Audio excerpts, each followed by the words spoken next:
Jesús María, ¿cuál es la situación política en Venezuela actualmente? Muchas gracias, Fritz, y un placer estar aquí con tu excelente programa, ¿no? Y un placer estar con Daniel también aquí. A un mes de las elecciones, te diría que la situación política e institucional del país es la más frágil que ha tenido Venezuela en su historia. A un mes estamos eh, básicamente en una guerra política frontal entre la oposición y un régimen que básicamente no quiere abandonar el poder. Un régimen que ha desconocido los resultados de la voluntad popular expresada en las urnas el 28 de julio y cuya expresión sabemos por el esfuerzo de la oposición política en recopilar todas las actas de todas las mesas electorales que se expresan en las urnas electorales, en este caso en Venezuela a través de las máquinas electorales, y cuyo respaldo ha sido puesto en una página web para la consulta de toda la comunidad internacional y con ello expresar que lo que ha dicho el Consejo Nacional Electoral en el que se ratificó la supuesta victoria de Nicolás Maduro es un rotundo fraude electoral. Ante la posición de la oposición, que es básicamente de una manera inédita, en pocas horas, tener todas las actas electorales de todas las mesas electorales y mostrar que por abrumadora mayoría el pueblo venezolano rechazó un proyecto totalitario, a pesar de que todo el proceso electoral fue fraudulento, puesto que la oposición no pudo ni siquiera poner a sus candidatos electorales y Edmundo González Urrutia, la persona que ha ganado, fue un candidato prácticamente outsider después de todas las inhabilitaciones. El régimen ha dicho que los resultados no son los que son y además de eso ni siquiera ha mostrado a la comunidad internacional las pruebas que dice tener para esta supuesta victoria. A un mes, la comunidad internacional desconoce prácticamente los resultados electorales y a un mes lo que tenemos es a un posible gobierno usurpador en pocos meses si la situación no se cambia. En medio de eso tenemos la fragilidad institucional más grande. La oposición no tiene ninguna posibilidad institucional en Venezuela, puesto que el Consejo Nacional Electoral, el Tribunal Supremo Electoral, la Fiscalía General, la Asamblea Nacional, está todo cooptado básicamente por el régimen de Maduro. Y en medio de eso, Fritz, una gran represión política violenta por parte de los cuerpos de seguridad y hasta ahora el respaldo de las Fuerzas Armadas ante eso que considera la oposición es un fraude electoral de una magnitud considerable. Entonces, la situación de Venezuela es la más precaria en ese sentido, puesto que básicamente a un mes tenemos mucha presión internacional, mucha presión interna, pero sin un cambio significativo en la correlación de fuerzas efectivas de lo que allí ocurre. Jesús María, ¿cuántos años tiene el partido actual de estar en el poder? Bueno, contando desde que Chávez y Maduro, ya desde el 1998, ya van para los 25 años.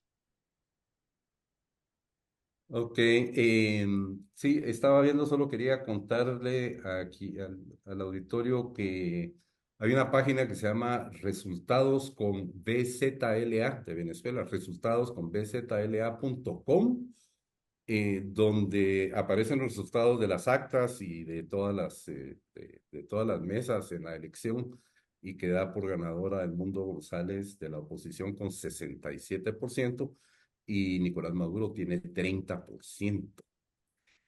Dani, ¿nos querés comentar algo sobre cómo está la situación económica en Venezuela actualmente?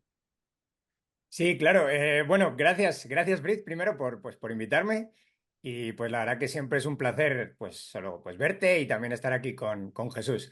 Primero tengo que decir que me da hasta un poco de vergüenza hablar al lado de Jesús de algo de Venezuela. Entonces, cualquier cosa que me quiera corregir, que me corrija en cuando quiera, que me interrumpa cuando quiera. Entonces, bueno, yo os voy a contar lo que os contaría un analista que no tiene el pie en el país y eso siempre es algo, pues puede ser a veces una ventaja, te da un poco de aire, ¿no? Sobre las corrientes políticas que hay en el momento, pero también es una desventaja porque uno no sabe muy bien a veces dónde mirar, en qué mirar, hasta dónde pueden estar corrompidos los datos y vamos a ver ahora y os voy a presentar el caso de que efectivamente muchos de los datos que estamos analizando desde el año 2018 son menos creíbles todavía que los de China. Entonces hay que tener mucho cuidado y andar con pies de plomo a la hora de analizar la situación de Venezuela. Entonces, bueno, vamos allá. Hechos las aclaraciones, pues vamos allá con dónde está Venezuela, dónde estaba y por qué está como está, ¿no? Entonces, bueno, hay que contar que Venezuela era el país más rico de Latinoamérica en 1980. Y los 80 y los 90 son 2 décadas de estancamiento económico, no de caída de economía, pero sí de estancamiento económico. La gente se harta y la gente vota algo diferente, ¿verdad? En mucha parte del mundo, pues parece que seguimos unas dinámicas relativamente similares a las que siguió Venezuela en su momento.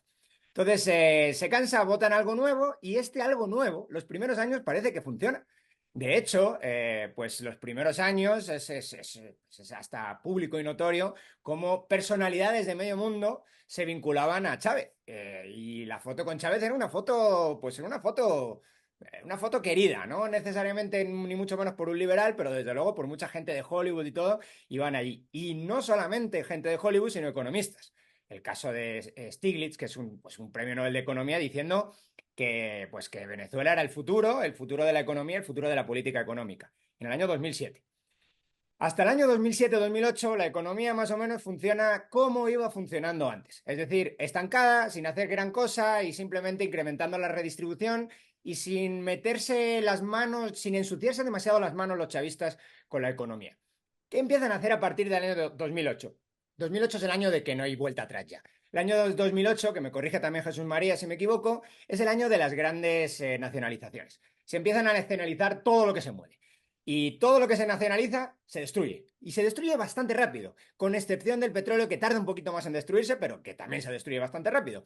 Entonces, ¿qué ocurre? Por ejemplo, uno de los casos más paradigmáticos es la producción de acero. Venezuela era uno de los mayores productores de acero de la región. Solamente estaba pues, por detrás de Brasil, que es es un monstruo con muchísimo más grande, con mucha más población, y muy cerca de Argentina, que tiene un Dani, sector de disculpa acero. de casualidad, ¿tenés una grafiquita ahí que nos quieres compartir? Tengo 1 millón de gráficas. Pues si nos quieres compartir un par, disculpa que te Sí. interrumpa, No, solo por no, lo que me para estás nada, claro. contando y porque vi Me tiene que tu... dar el host, me tiene que dar para que lo comparta, pero sí, con mucho Ah, gusto, yo lo comparto, claro Ya que sí. está, Faltaría Dani. más. gracias. Solo disculpa la interrupción, Dani, es porque sí tuve oportunidad de leer tu informe de Market Trends sobre Venezuela y creo que, por ejemplo, la gráfica del acero, la gráfica del petróleo y algunas otras realmente vale la pena verlas. No sé si se ve ya por ahí. Fantástico. Sí, Así. se ¿Se ve. ve? Sí. Sí. Vale. Pues bueno, este es el PIB per cápita. Este es el desastre, ¿no? Ahí en rojo está Venezuela y el resto de países, pues de Latinoamérica están en gris. Entonces veis ahí que al inicio del chavismo, pues solamente 2 países están por encima de Venezuela. Incluso como os estaba comentando ahí, pues Venezuela no lo hace tan mal los primeros años. Es donde nos queríamos sacar la foto. Ahí nos queremos sacar la foto con Chávez. Todo parece que va bien, la pobreza disminuye cuando incrementan la redistribución y la economía todavía no cae. Entonces, pues todo era un camino de rosas. ¿Qué empieza a pasar un poquito después? Pues ese desastre que hay ahí, ¿no? Venezuela lo hace peor hasta que Haití, que es un estado completamente fallido. Bueno, probablemente el siguiente estado fallido de Latinoamérica es Venezuela ahora mismo. Entonces, pero bueno, eso se lo dejo a los politólogos. En cualquier caso, veis ahí que muy pocos países son más pobres que Venezuela. Ahora mismo solamente Haití, Nicaragua y Honduras. Países que históricamente han sido muy pobres, nunca han sido ricos y bueno, Venezuela ya habéis visto de dónde viene, de ahí arriba. Esta gráfica, que es la que te estabas refiriendo, Fritz, es palmaria, ¿no? Es una brutalidad. Se nacionaliza el acero y en 2 días el acero se deja de producir. Ya está, ya no hay nada que producir aquí y como digo, una industria que era muy potente en Venezuela. No estamos hablando de cualquier industria chiquitaja, ¿no? Estamos hablando de una de las más potentes, evidentemente siempre al lado de la del petróleo, que es la históricamente potente aquí. Pero no solamente esto pasa con el cemento, perdón, no, con el acero, esto pasa con prácticamente cualquier industria que se nacionalizó y se nacionalizaron un montón. Esto es la nacionalización del cemento. Es que no te creas que pasa algo relativamente, tarda un poquito más, eso sí, pero no te creas que pasa nada muy diferente. Nacionalización y a los 2 días caída. Y la producción de petróleo, que es la gallina de los huevos de oro. Desde que entra el chavismo, cae. ¿Cae en picado? No, cae poco a poco y a partir más o menos del año 2014-15, coincidiendo eso sí también con la caída de los precios del petróleo, pues cae mucho la producción. Vamos, cae hasta prácticamente estar en el suelo la producción. Y hay gente que le echa la culpa, esto pasa lo mismo como con Cuba, ¿no? La culpa son de las sanciones de Estados Unidos. Y las sanciones de Estados Unidos quizás sí pueden hacer daño, yo no lo niego, pero curiosamente aquí, temporalmente, si lo vemos, las sanciones de Estados Unidos han provocado un repunte en la producción. Yo entiendo que esto no tiene ningún sentido y que probablemente es por otras cosas, pero en cualquier caso, las sanciones son muy posteriores a la caída en la producción de petróleo. Entonces es difícil argumentar que el problema económico gravísimo que tiene Venezuela es por las sanciones. Bueno, la producción de carbón, es que esto no solamente va del petróleo, también producía de los mayores productores de carbón de la región, una caída de un 97%, básicamente ya no producen carbón, pues también completamente colapsada, ¿no? La producción, pues, prácticamente todo el aparato productivo está paralizado. La inversión, no hay datos después de 2017, pero ¿qué ha pasado con la inversión? Pues mi estimación aquí es que los primeros años, más o menos, como se estaba comentando antes, nada cambió realmente en la estructura económica de Venezuela, pero a partir de que empezaron a tomar industrias, la inversión, o poco después, la inversión pues los empresarios se rinden, ¿no? Esto nos gusta ponerlo a la gente que es randiana, le gusta esta historia, ¿no? La del empresario que se rinde, la del empresario que se va. La del empresario que está en Madrid, sinceramente, porque es donde están gran parte de ellos. El empresario que dice, si vas a quedarte con mi empresa, quédatela, yo saco de aquí lo que yo pueda. Y efectivamente sacaron lo que pudieron y pues ya no hay nadie que invierta en Venezuela. Único país, claro, detrás de este desastre, que es un desastre económico y los fríos datos, hay un desastre humanitario brutal. Es el único país de Latinoamérica que pierde población y la pierde a marchas aceleradas, una cosa exagerada. Por cierto, el que más la gana es Guatemala. Estás ahí tienes un 70% más de población que en el año 1999. Venezuela tiene apenas un 12%, teniendo en cuenta que había llegado a tener un 30% más. Es decir, esta catástrofe, ¿no?, económica tiene repercusiones sobre el ciudadano pues de a pie, que al final el que se puede coger un avión e irse a Madrid o a Estados Unidos lo hace, y el que no puede sale a pie de la peor manera posible, como refugiado, y generando pues eso, pues unos datos de refugiados como los de un país en guerra. El socialismo es como una guerra. Entonces, el socialismo del siglo XXI ha generado una crisis migratoria de refugiados como la de Sudán del Sur. ¿Qué te parece? Como peor que la de Ucrania, peor que la de República Centroafricana, vamos. Todos países, Afganistán, Somalia, todos países que lo hacen mejor en términos de refugiados que Venezuela. Pues como digo, un desastre absoluto. Claro, la crisis, cuando hablamos de crisis económica, ¿qué queremos decir? Pues a veces queremos decir simplemente gente que no tiene para pues llegar a fin de mes, y otras veces queremos decir gente que pasa hambre. Venezuela es el segundo país más hambriento de la región hoy en día. Solamente Bolivia, los primos ideológicos de Venezuela, solamente Bolivia es más hambriento, tiene más hambre, sufre más hambre que Venezuela. Esto, evidentemente, pues ha provocado pues, la crisis y el colapso migratorio pues que hemos presenciado en directo. Entonces, bueno, tengo por ahí algunos datos más, pero estos son, ¿Sabes estos qué? son Sí, así a me grandes interesaría, rasgos. Dani, me Sí. interesaría un poco que comentaras la inflación, Ah, pues la brevemente. inflación la Sí, tengo. creo Sí, te lo que puedo es uno comentar de algo de la los... inflación, pero no tengo el gráfico, porque además el gráfico de la inflación no tiene sentido en Venezuela, porque se te sale de cualquier. O sea, Así te, es, te- sí. te puedo dar los datos, pero son datos que computamos muy mal. Aparte, los tengo a mano porque los había preparado. No, tal vez solo mencionemos que Venezuela pues sufrió una hiperinflación. Pasó creo que 3 o 4 años que ya no publicaban estadísticas y de ahí No, finalmente el Banco Central publicó las estadísticas y en un periodo de 4 o 5 años habían tenido inflación en los millones de sí, por es ciento. difícil, Un es dinero difícil computar absolutamente ya en la inservible. cabeza. Por Sí. ejemplo, en 2018, algunos meses, el peor año fue 2018, algunos meses se te fue a esos millones que estabas comentando tú. En general, durante todo el año se fue a un 65.000%. Claro, a ver, que no, no, ¿Dónde no lo se puede computa pensar en la uno? cabeza. Sí. En la cabeza no computas, en la cabeza computas un 1, un 10, y ya cuando empiezas a superar el 10 ya te cuesta bastante. Y cuando empiezas a decir ya 50, 60, 100, ya no te enteras bien de qué estás diciendo. pero los puedes pasar a términos mensuales, que es lo que hacemos para analizar la economía de Argentina. En el 2018, en promedio, cada mes subían los precios un 70%. Para que te hagas una idea, esto es en un país normal con una inflación de un 2%, que es el objetivo de los bancos centrales de medio mundo, significa que tardarías 30 años en tener la misma inflación que había en Venezuela en un mes. 30 años, un mes. Este es el ritmo de desmembramiento y destrucción económica que trajo el chavismo, el madurismo, el socialismo del siglo XXI. Vaya. El ahorro destruido completamente, destruido completamente.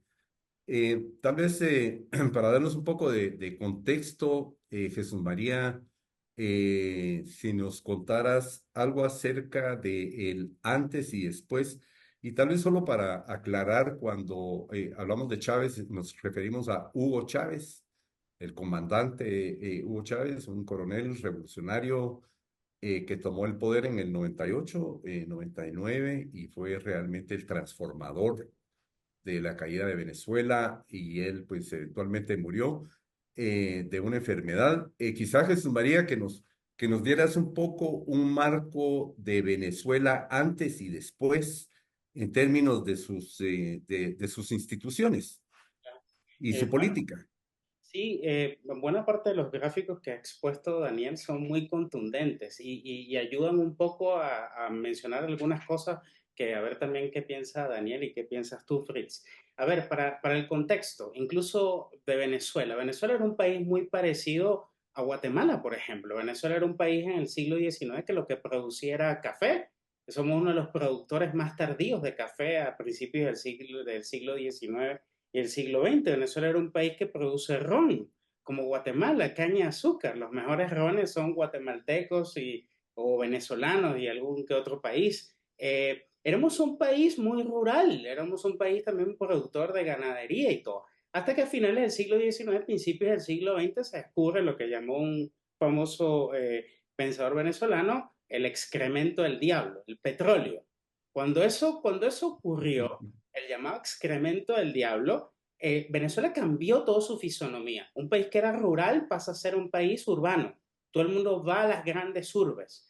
Y pasamos de ser un país más o menos bastante pobre, diría yo, a finales del siglo XIX, producto también, Fritz, de las grandes revoluciones y la guerra de independencia que dejó al país en la ruina y las grandes guerras civiles.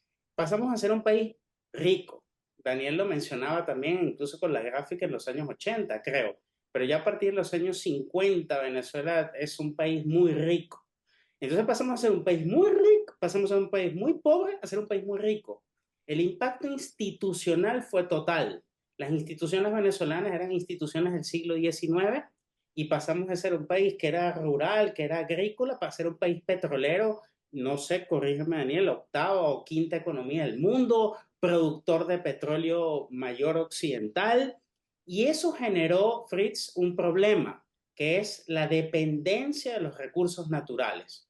En los años 70, por ejemplo, se nacionaliza el petróleo, el hierro, el oro, etcétera. Es una nacionalización importante. En los años 70 se crea la industria petrolera, que es Petróleos de Venezuela, pero a pesar de que ese evento también fue bastante sísmico y políticamente muy importante, como vemos, yo vi en las gráficas de Daniel, eso no impactó tanto. Todavía Venezuela pasó a ser 20 años después un país estable económicamente. Ahora, ¿qué sí pasó?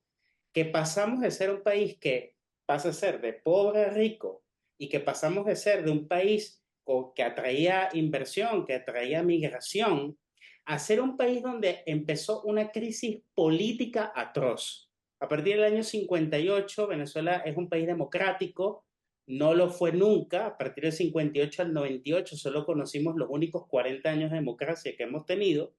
Y es en los años 70 y 80 donde precisamente se crea una crisis política muy fuerte. Empieza una crisis política a todos los partidos políticos, se hacen acusaciones de corrupción a los dos grandes partidos políticos de la época. Eso genera una también. Mentira, total mentira lo de la corrupción. Bueno, comparado con lo que después vamos a ver, es palideciente, pero sí había la sensación de que había una corrupción importante por parte de Acción Democrática y COPEI, que se dilapidaban los recursos del Estado, Eso genera, Fritz, también un cisma que por ahí debe estar, creo que la gráfica de Daniel, que es la devaluación en los años 83, es la primera gran devaluación que tiene Venezuela. En el año 88 hay una crisis política atroz. La gente se lanza a las calles por producto de los controles de precios que había en el producto del gobierno y se genera el Caracazo. 2 años después tenemos el primer golpe de Estado con Chávez en el 92. A finales de ese año 92 tenemos un golpe de Estado. 2 años después tenemos una crisis bancaria. El país, desde el año 83, por así decirlo, hasta el 98, está sacudido de graves crisis políticas y que, bueno, van a, de alguna forma, afectar a todo el país. Es ahí en ese contexto, Fritz, donde tú dices que aparece evidentemente Hugo Chávez. Hugo Chávez, de haber capitaneado esos 2 golpes de Estado, no era tan popular, pero el sistema político no dio una alternativa y Chávez gana las elecciones en el año 98. Pero antes Jesús María había dado un golpe de Estado y lo Sí, habían condenado a prisión y estaba en la cárcel. da un golpe de Estado el 4 de febrero del 92, lo capturan, pierde el golpe, está preso. A finales del año 92 hay un grupo de militares que lo pretende sacar de la cárcel. Ese golpe también falla. Están todos presos. Viene el gobierno del presidente Rafael Caldera, le da una amnistía porque la crisis era total y él sale en el año 94-95 a campaña y gana en el 98. La propuesta de Chávez tampoco era una propuesta en ese momento muy clara, era hacer una nueva constitución, hacer un nuevo rediseño del sistema político, pero en ese año lo que sucede es el control absoluto del poder, porque la nueva constitución lo que va a traer es una concentración de poder brutal y cambios constitucionales también muy complicados que explican buena parte de lo que va a acontecer 25 años después.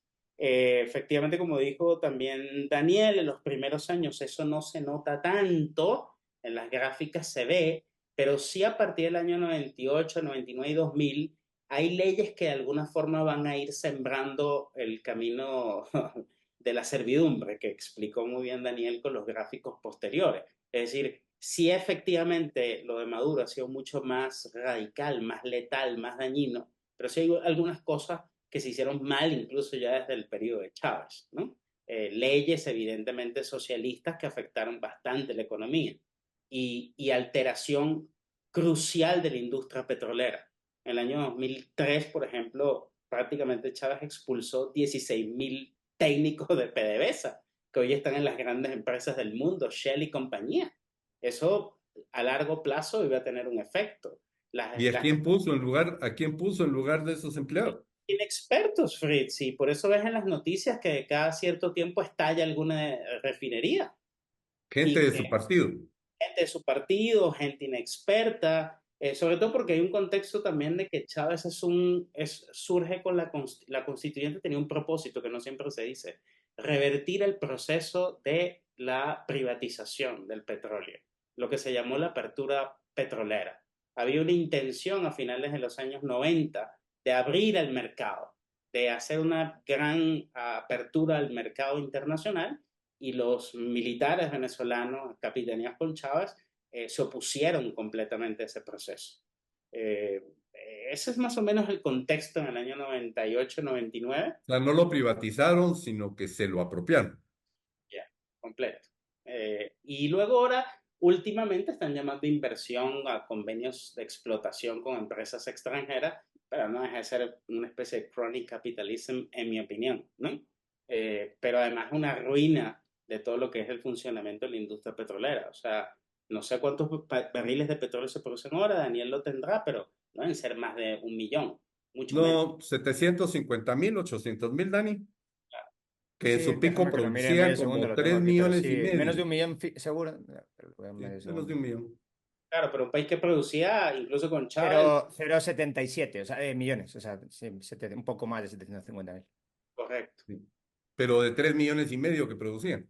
Claro, De 3 millones y un poquito, sí. Sí. sí, Antes del chavismo, justo antes del chavismo. Bastante, sí. correcto. Y que con la apertura Sí. se pretendía que ese número fuese mucho mayor. Ujú. Entonces, como creo que bien dijo Daniel, todos estos 25 años lo que ha sido es un descalabro. Si uno ve esas cifras, palidece. porque estamos hablando de un país que se vino abajo, literalmente. Perdón. Dale, No, Dani, no, perdón. dale.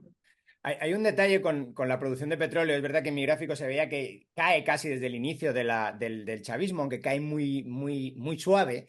Pero hay algunas cosas algunos detalles que estás comentando tú sobre algunas gráficas que no he metido, que son, por ejemplo, la producción por trabajador.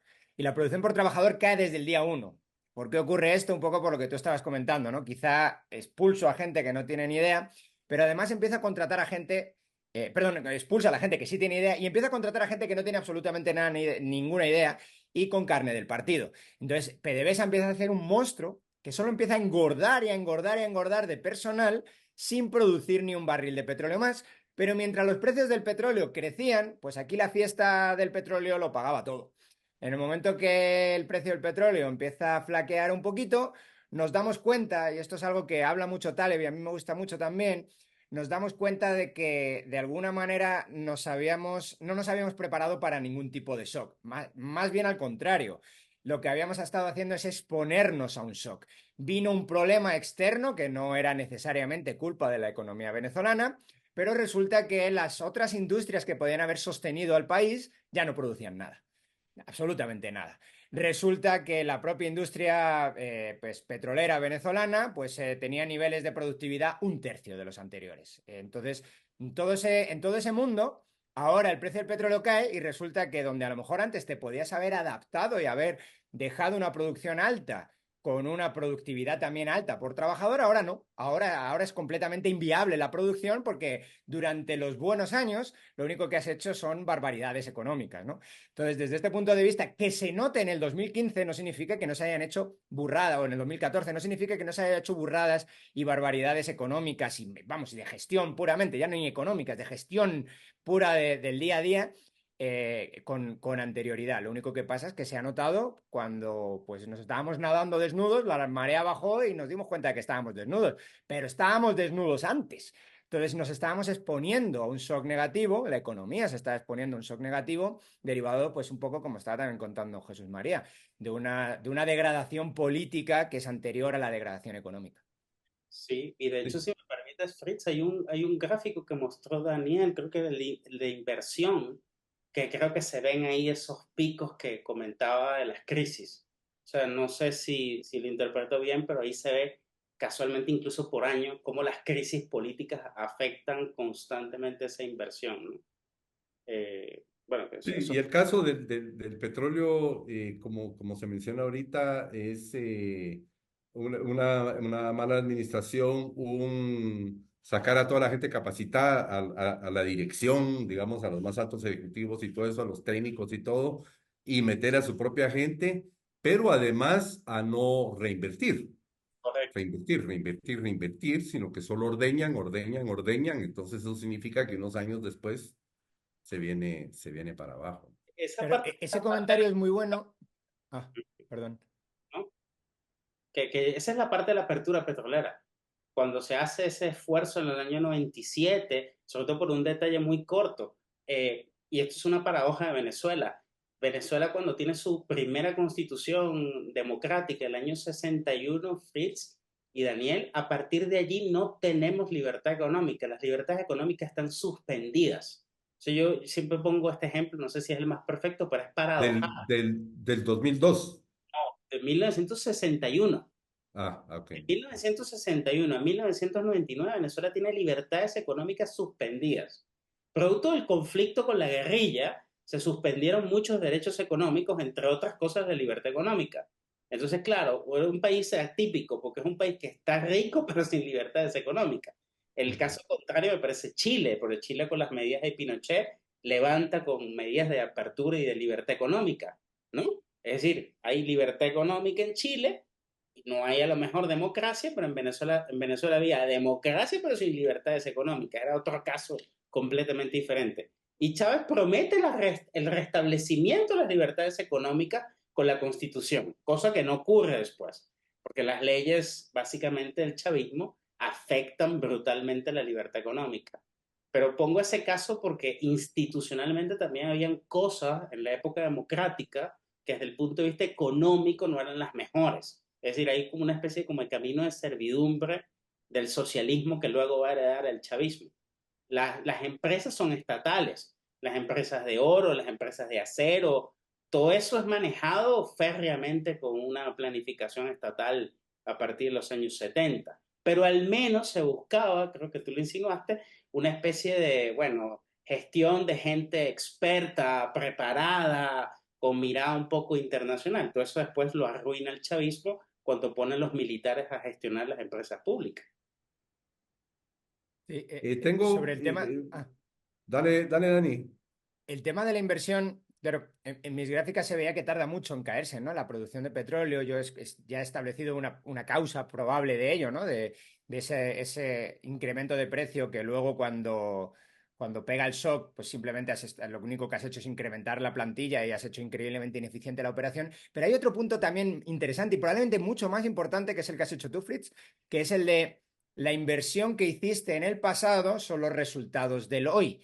Hay industrias donde tú, pues, o sectores económicos donde si tú dejas de meter, de alguna manera de gestionarlos correctamente, en el día uno te das cuenta. Típicamente son los sectores vinculados a los servicios. Un servicio se te cae de calidad y al día siguiente, o sea, si no tienes internet hoy, pues mañana no lo pagas. O sea, y es hoy y mañana no lo pagas, ¿no? Y la infraestructura de internet quizá dura más o menos tiempo, pero pues el tiempo que dure, pues es el tiempo que puedes dar el servicio, si no lo mantienes. En el ciclo de inversión del petróleo, esto ha cambiado un poco con la industria del fracking, pero el ciclo de inversión del petróleo es larguísimo. Larguísimo significa que desde el momento en el que tú metes el primer dólar hasta el momento donde exprimes el último dólar pasa mucho tiempo. Y las fases iniciales de la inversión son donde más costes hundidos hay, que son las búsquedas para saber si hay petróleo explotable comercialmente. Esas búsquedas son carísimas y gran parte de esas búsquedas pues terminan en la nada más absoluta. Entonces lo que haces es el ciclo completo. Esto pasa un poco como la industria farmacéutica. Hay medicamentos que no van, pues los costes de esos medicamentos se los tiras a los otros, los costes de tirar esos medicamentos. Con la búsqueda de petróleo, hasta el fracking, hasta la industria del fracking, pasaba exactamente lo mismo y la búsqueda de petróleo tradicional sigue siendo igual. Entonces, ¿qué implica esto? Lo que implica es que en el momento uno donde tú nacionalizas o donde empiezas a hacer barbaridades, estás sentado encima de algo que te va a generar durante bastantes años dinero sin hacer absolutamente nada. Por lo tanto, es un sector perfecto para ser completamente manipulado políticamente, porque los costes de la incompetencia y de las barbaridades que puedes hacer tardan mucho en reflejarse en la realidad económica. Claro, nosotros que estamos acostumbrados a democracias que cambian de signo cada 4 o 8 años, pues a lo mejor, con un poco de suerte, tú haces una barbaridad hoy, repartes un montón de dinero entre tus amigos, parece que todo funciona bien, y el siguiente se come el entuerto. ¿Cuál es el problema con Venezuela? Que como muy bien ha comentado Jesús María, pues estos pobrecitos animales pues llevan 25 años gobernando. Y como llevan 25 años gobernando, se están comiendo los problemas de sus propias políticas de hace 20 años. En el mercado del petróleo tarda mucho en darse cuenta de esto, pero finalmente se pone de relieve esto. Entonces esto, pues bueno, pues es el resultado de un socialismo implementado, bien implementado. La gente se queja de que no está bien implementado, no, bien implementado durante mucho tiempo. Eh, el ciclo, me parece, Dani y Jesús María, en general de la minería, voy a incluir al petróleo en la minería, es de aproximadamente 16 años. O sea, el momento en que le encontrás y te preparas y las licencias y los permisos, la infraestructura que necesitas, la maquinaria, el equipo, ¿verdad? 16 años para, digamos, sacar la primera onza de algún mineral o el primer barril de petróleo. Tengo una pregunta, de hecho son dos preguntas y las voy a juntar en el Q&A y dice, ¿por qué se dio tal inflación en Venezuela? ¿Fue acaso debido a la salida de empresas y personas que dejó al gobierno sin otra alternativa para financiar los gastos públicos? Y la otra relacionada al mismo tema es de qué manera las sanciones internacionales han influido en la inflación y en la capacidad de Venezuela para reactivar su economía. Entonces fueron las empresas y la gente que se fue y las sanciones las que provocaron inflación y están impidiendo que la economía se reactive. Bueno, Daniel maneja mejor esto, pero creo que la cuestión que yo diría, y tú me corriges, Daniel, es que hasta donde yo tengo entendido, Venezuela ha tenido un problema inflacionario histórico, pero aparte de eso, con el chavismo fue la afectación directa del Banco Central. Una de las primeras cosas que hace el chavismo es tomarse parte de las reservas internacionales y crear un supuesto fondo. Y entonces todo ese dinero de las reservas internacionales las inyectaban para las llamadas misiones. Entonces había misión para todo, misión para ver, misión para comer, misión para alimentarse, misión para... Entonces todo ese dinero, no sé, ustedes son economistas, Fritz, yo no soy abogado, no sé, los abogados no saben nada de economía, pero todo ese dinero De- inorgánico, ¿no? Todo ese dinero inorgánico creó una inflación brutal. Y luego vino como por sustitución, un poco como Argentina, que la gente empezaba a buscar dólares. Pero además de eso había control de cambio. Entonces eso generó, los primeros años del chavismo es básicamente eso, y luego sí que hay afectaciones de las sanciones internacionales. Decir que no las hay es también creo que inexacto. Sí las hay. La gente sufre. Tengo familia ya que ha sufrido los bemoles de esas ciertas sanciones internacionales, entre otras cosas, sobre todo en temas de medicina y todo lo demás. Eh, y eso evidentemente también potenció un desastre. Hasta donde yo entiendo, la hiperinflación ya no es tal, las cosas, los precios en dólares de alguna forma se han más o menos estabilizado, no sé por qué, pero bueno, digo esto y Dani me corrige de lo que acabo de decir. Sí, yo quería preguntar, porque no lo sé exactamente en qué año se meten los controles de cambio, porque esa es una de las claves, ¿no? Para saber dónde. Entonces, el control de cambios yo lo llevo yendo toda la vida casi, pero no sé exactamente qué año ahora mismo, no lo tengo en la mente, en qué año se meten los controles de cambios, mucho antes de que caiga el precio del petróleo, si no estoy mal. Los 80 hay controles de cambio importantes y ya después, ya cuando llega el chavismo, los primeros años no, pero se va a agudizar muy fuerte a partir del 2005, 2006. Sí. Sí, Por cierto, ahora, ahora que dices poder los tener un 80. banco central puede manejar control de cambios mientras tenga reservas muy altas y un flujo constante de dólares. O más o menos, si no está emitiendo demasiada moneda nacional. Eso es, depende de, Así es. de muchas cosas. Si tú quieres un Sí, tipo de cambio fijo, está bien, es un régimen que funciona muy bien en el patrón oro. Tú tienes que, esto se llama la triada imposible, ¿no? En economía, tú tienes que o elegir que no haya libertad de movimiento de capitales, que hoy en día es algo que en general pocos países en el mundo hacen. Si tú quieres tienes que evitar hacer política monetaria interna, es decir, te tienes que ajustar a la política monetaria del área económica en la que estés. La de Venezuela es el dólar.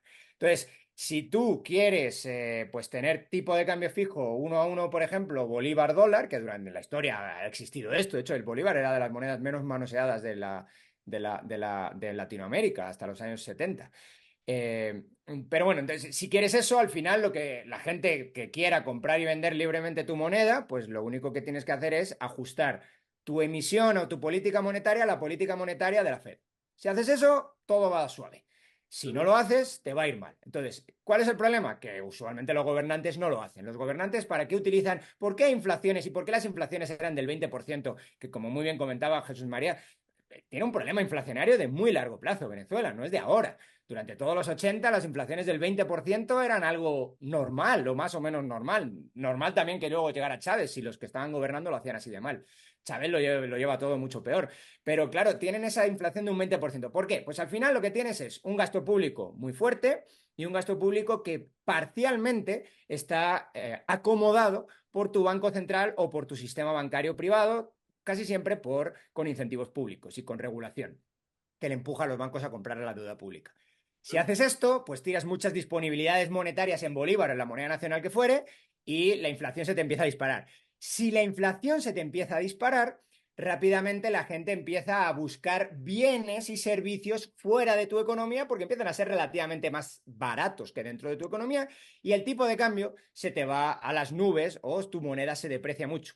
Es normalmente el momento donde los banqueros centrales y las autoridades monetarias se asustan y le meten un control de cambios al asunto para evitar que se siga depreciando la moneda nacional tuya, la moneda en términos internacionales, y que vengan bienes de fuera que constantemente que de alguna manera pues te pongan blanco sobre negro que tu economía se está destruyendo por la inflación.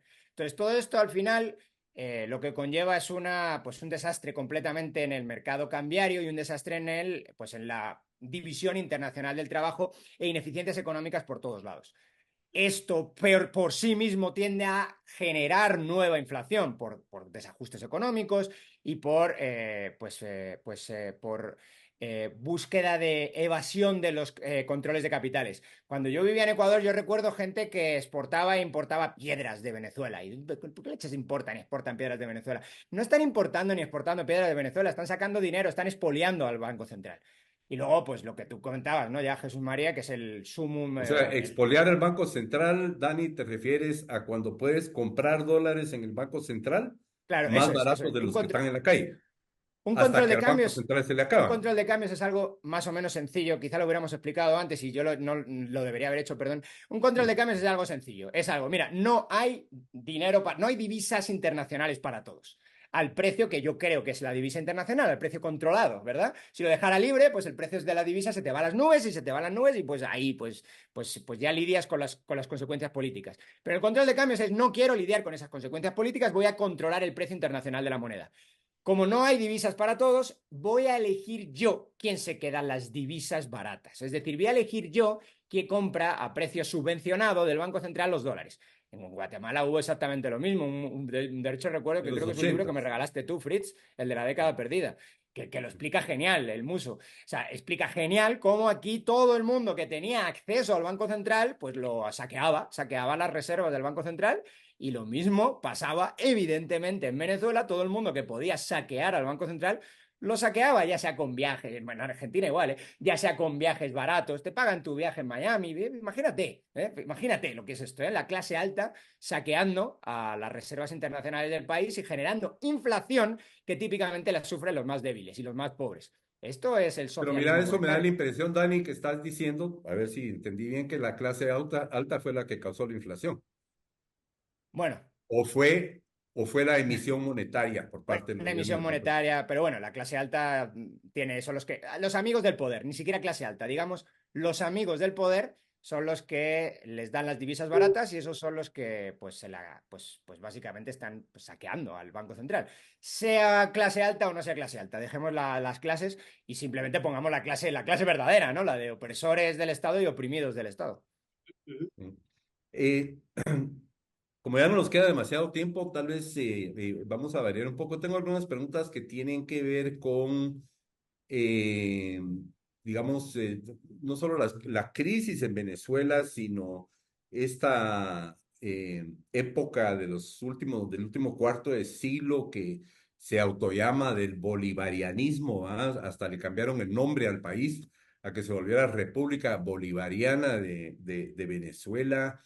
¿Qué efecto tiene, cómo es el juego de las relaciones diplomáticas, económicas en la región latinoamericana? Porque no hemos mencionado, por ejemplo, yo tenía la inquietud de mencionarlo cuando Jesús María mencionabas lo de las eh, medicinas y productos farmacéuticos por las sanciones. Bueno, y no el sistema cubano es tan maravilloso, pues el sistema de salud y las medicinas no podían sencillamente importarlas de Cuba o que se las diera a Cuba, pero tal vez no nos vamos a meter a Cuba, ¿verdad? Solo al hecho de que este régimen ha estado muy pegado al régimen cubano desde el inicio. Chávez era un gran admirador y impulsor de Castro en Cuba, pero ¿de qué manera, digamos, todo este último cuarto de siglo y el chavismo y ahora el madurismo, qué papel ha jugado en la diplomacia internacional y en el área latinoamericana? Yo tengo la impresión, Fritz, Daniel, que es una pregunta importante y la respondería de la siguiente manera. Venezuela, producto del tema petrolero, con la creación precisamente de PDVSA, esto es antes del chavismo, nos manejamos en una política exterior bifronte. Vendíamos petróleo a Estados Unidos y por tanto teníamos un pie en Occidente y tenían los gobiernos democráticos de Venezuela una posición firme en defensa de la democracia y los valores occidentales y defensa de la OEA, lo que se conoce como doctrina Betancourt, ¿no? A eso además ha añadido a un verdadero bolivarianismo, no el chavismo, que es una visión, la de Bolívar, propiamente republicana, liberal y comprometida con la América toda, es decir, teníamos una defensa de lo que era el hemisferio americano y relaciones evidentemente históricas con España, como es natural, pero a la vez teníamos una relación con los países árabes. Entonces, ¿por qué? Por el tema del OPEC. Entonces, eso siempre Del puso a cartel del petróleo. cartel del petróleo, correctamente. Entonces, ese cartel teníamos una posición complicada porque éramos un país democrático, occidental y tal, en medio de un cartel donde están países también musulmanes y con otros tipos de sistemas políticos. Esa cuestión se rompe con Chávez. Se rompe con Chávez porque Chávez básicamente desde el día uno no solamente fue a visitar a Saddam Hussein contra las medidas que en ese momento habían, violando la frontera y pasando a visitar a San Hussein. Los jóvenes no se acordarán, pero pasó en un Mercedes-Benz violando la frontera que en ese momento la comunidad internacional considera que no se podía violar. Le mandó una carta al Chacal, un terrorista venezolano preso en Francia que había volado varios aviones, incluso en la época de los 70. Hablaba abiertamente a favor de los terroristas vascos, de la guerrilla colombiana. O sea, Chávez creó un marco institucional y de política exterior que Venezuela no había visto y la comunidad internacional lo banalizaba. Entonces pasamos a ser amigos de Libia, de Bielorrusia, de Rusia, de todas las tiranías, porque además los Estados Unidos en ese momento tomó una medida que fue también, me parece, un error, que fue decir, no le vamos a vender armas a Venezuela. Eso es año 2001 y Chávez lo que hizo fue, no nos van a vender armas, voy a comprar armas a todos estos demás países. Entonces, a partir de eso se generó ya no un vínculo con la OPEC, con el cartel Fritz de la OPEC, sino vínculos más ideológicos, más estrechos, que son los que estamos viendo ahora.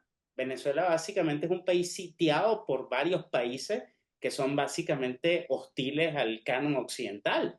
Entonces tenemos relaciones con Irán, que manda armas, tenemos relaciones con Corea del Norte, que tiene embajada, tenemos relaciones con Rusia, que manda buques y navieros allá para defender a Maduro, tenemos relaciones con Bielorrusia, Turquía, que es el país que lava el oro de Venezuela y pasa al sistema internacional, y bueno, y tenemos una región latinoamericana que si bien coqueteaba con el socialismo del siglo XXI, creo que ve en algunos países como Petro en Colombia, Lula en Brasil, Boric en Chile, que esto ya llegó a un nivel mucho, mucho, mucho más radical y que es muy peligroso para la estabilidad de la región, no solamente por el tema democrático, sino por la estabilidad de la región, porque como he conversado también con Daniel, está el tema del conflicto limítrofe con Guyana, donde hay más petróleo que en toda Venezuela junta.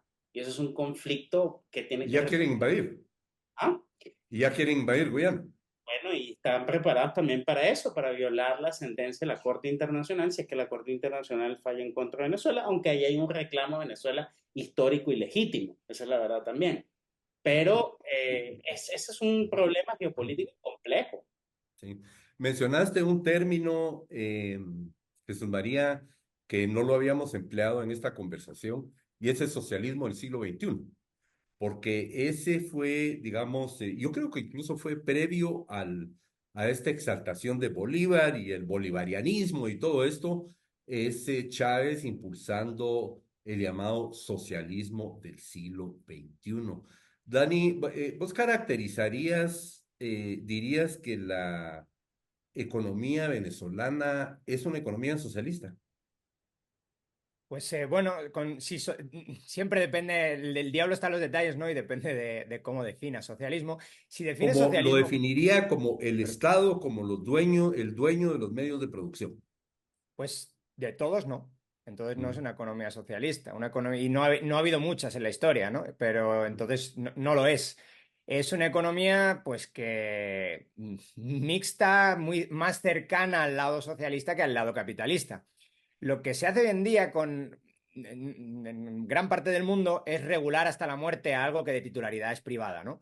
Entonces, yo creo que esa vía la ha llevado a cabo pues Chávez, pero Chávez, vamos, el socialismo del siglo XXI, pero también la ha llevado a cabo, o sea, también ha llevado a cabo la otra, que es lo que ya hemos comentado con las gráficas, nacionalizaciones masivas, que si bien no han sido totales en la economía para llegar a ser una economía socialista, sí han sido desde luego pues de grandes sectores económicos y de sectores enteros económicos. Entonces, bueno, es una política que podríamos decir tendente al socialismo, pero no necesariamente que sea socialista 100%, al menos definida de esta manera. Yo recuerdo en tiempos de Chávez, porque Chávez era un gran showman, ¿verdad? Podía hablar durante horas, que tenía este programa de televisión donde mandaban las cámaras e inspectores a las tiendas y los filmaban, diciendo que estaban aumentando los precios, es decir, un hostigamiento así total, perdón, del aparato productivo. Eh, Quizá un poco, Jesús María, ¿cómo ves la expectativa ahorita? ¿Crees que hay alguna oportunidad o posibilidad de que hayan cambios ahorita, que se vaya este régimen, que se reconozcan las elecciones, que hayan sectores, no sé, dentro del ejército, o que la presión internacional, o ya este es un hecho consumado? ¿Qué esperas para Venezuela? Suponete que estuviéramos hablando dentro de un año o 2 años del aniversario de las elecciones. Las elecciones fueron hace un mes, ¿verdad? Estamos hace un mes. ¿Cómo crees que va a estar la situación en 1 o 2 años? Ya. ¿Se van estos señores o ahí siguen? Bueno, eso es una pregunta magnífica y compleja, Fritz, y diría lo siguiente. Yo antes de las elecciones, en lo particular, era pesimista, porque lo que se decía antes de las elecciones era un país que, como dijo Daniel, se ha ido tanta gente, donde la gente está controlada políticamente, donde el gobierno ha hecho una labor de lavado de cerebro brutal, donde han sido 25 años de lucha. Era como que si todo estuviese apagado. Y yo cuando veo esos resultados en página que tú mencionaste ahorita con las actas en mano, lo que digo es, la libertad siempre triunfa y el espíritu indoblegable de la gente no lo ha podido matar el chavismo. Están gobernando contra 60 y pico% de gente que se ha quedado allí y contra más de, no sé, 7 millones de personas que están afuera. Entonces es un régimen sobre la fuerza, no es un régimen sobre que verdaderamente tenga apoyo popular. El socialismo se ha derrumbado en sus narices. Les han dicho que verdaderamente ellos siempre tuvieron apoyo popular y no lo tienen.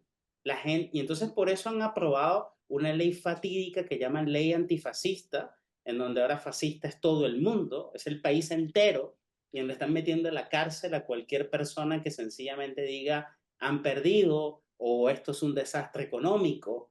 Y claro, la pregunta ya más de fondo es, a pesar de que yo te estoy diciendo este mensaje optimista en el fondo, ¿no? Es decir, no han podido matar un país. Es, ¿hasta cuándo dura esto? ¿Hasta cuándo dura esta represión? ¿Hasta cuándo pueden gobernar a sangre y fuego contra gente indoblegable? Y claro, gente podrá decir, sí, pero esto es Cuba, no, no es lo mismo.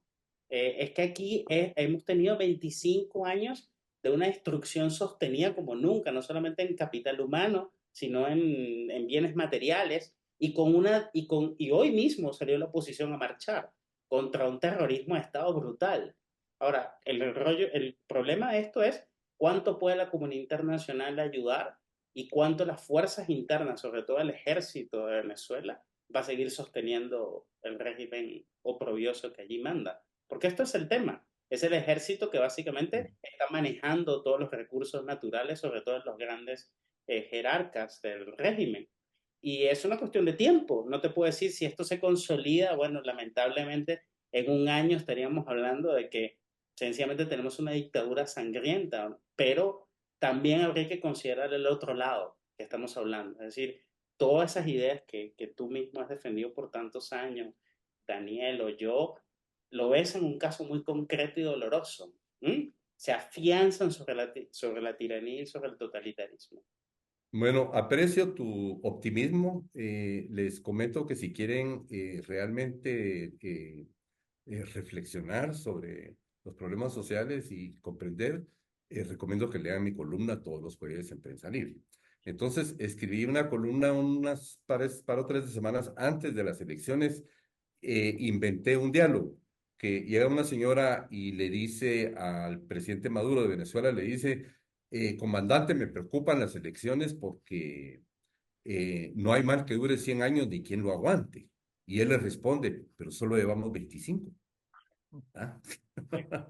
Dani, ya estamos un poco contra el tiempo. ¿Cómo ves tú las perspectivas? Y después quiero hacerle un pequeño twist a la pregunta que había hecho anteriormente. ¿Cómo ves las perspectivas económicas? ¿Crees que si continúa este régimen en la dirección que ha traído y logra quedarse en el poder, ves alguna posibilidad de que se recupere la economía? No, no, no. O sea, ahí sí tengo que ser pesimista yo.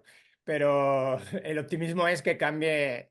Para que cambie la economía tienen que cambiar las condiciones institucionales y para que cambien las condiciones institucionales tiene que cambiar la política. Entonces, si no cambia la política, no va a cambiar nada de lo que hay detrás, ¿no? Y además esto es una carrera, los economistas siempre nos llaman a veces la ciencia lúgubre. Somos pesimistas casi por naturaleza a veces. Yo no creo que lo seamos en el largo plazo, pero en el corto casi siempre lo somos.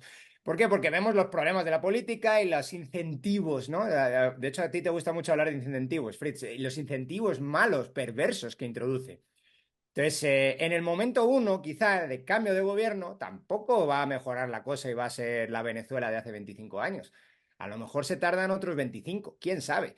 Porque, pues bueno, salir del agujero, pues tarda mucho tiempo. Y tú mismo has dicho, mira, a lo mejor 16 años, no todas las industrias son así, ¿no? Pero todas las industrias tienen un proceso de maduración desde el momento en que pones la primera piedra hasta el momento donde eso tiene algún resultado económico, pasa tiempo.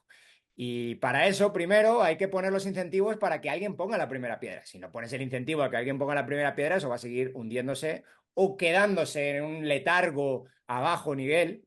Ese sería casi el mejor de los casos, ¿no? Te quedas en una renta per cápita estancadísima, muy abajo, pero por lo menos no sigues bajando. No eres Haití, o sea, no llegas a ser Haití, ¿no? El siguiente paso es ser Haití, no quieres ser Haití. Entonces, eso sería lo optimista. Por lo menos te quedas ahí en un letargo. Nah, no se destruye más el país. Pero claro, para que eso vaya para arriba de nuevo y para tener otro país desarrollado necesitas una generación. Y eso es un tema, pues un tema tabú a veces para mucha gente. Es como el ciclo de la minería, ¿verdad? Toma tiempo, toma tiempo. Y hay que pensar ahora. Jesús María, ¿le ves alguna longevidad al liderazgo de María Corina Machado? Eh, ¿Crees que ella se apaga con esta o que se mantiene y logra jugar un papel importante en el futuro? yo creo que ¿Sería ella la persona a la hora de que pudiera ocurrir un cambio? bueno, yo creo que estamos en una situación, Fritz, muy dolorosa. Efectivamente, ya las fuerzas internas, la represión es brutal, la desmoralización que probablemente quiera el gobierno en meses, que es decir, bueno, mire, aquí no se ha revertido nada, puede afectar evidentemente su liderazgo, es un tema de tiempo. El gobierno apuesta que la gente se desmoralice, que la gente emigre masivamente otra vez y eso puede poner en un serio aprieto el liderazgo opositor. Pero a la vez hay una cuestión inédita y es la cuestión que existe ahorita, que son los sectores chavistas disidentes, que cada vez son mayores, es decir, la gente que estaba con el comandante Chávez, que abiertamente está en contra de la tiranía y que piden también ahora una especie de unidad, entidad superior, así lo llaman ellos. Y frente a eso, la comunidad internacional, los países occidentales y los propios países de izquierda. Es decir, el chavismo tiene buena parte del mundo en contra, quizás la gran mayoría, e internamente enemigos poderosos. Ahora, es un ejército que está completamente hasta ahora a favor del régimen. Y Como eso es Corea del Norte tiene todo el mundo en contra también, ¿sí? Ya estamos bastante contra el tiempo, entonces tal vez voy a hacer un último par de preguntas y les voy a pedir no más de un minuto, no más de un minuto. Dani, así en términos generales, ponete tu sombrero de sabiduría profunda. ¿Qué lección de economía en menos de un minuto nos deja Venezuela? El socialismo no funciona y trae miseria. Ya están, 10 segundos. Dicho como buen capitalista de la Universidad Francisco Martín. Ni siquiera el socialismo del siglo XXI. Correcto. Estoy de acuerdo. Jesús María, ¿qué lección política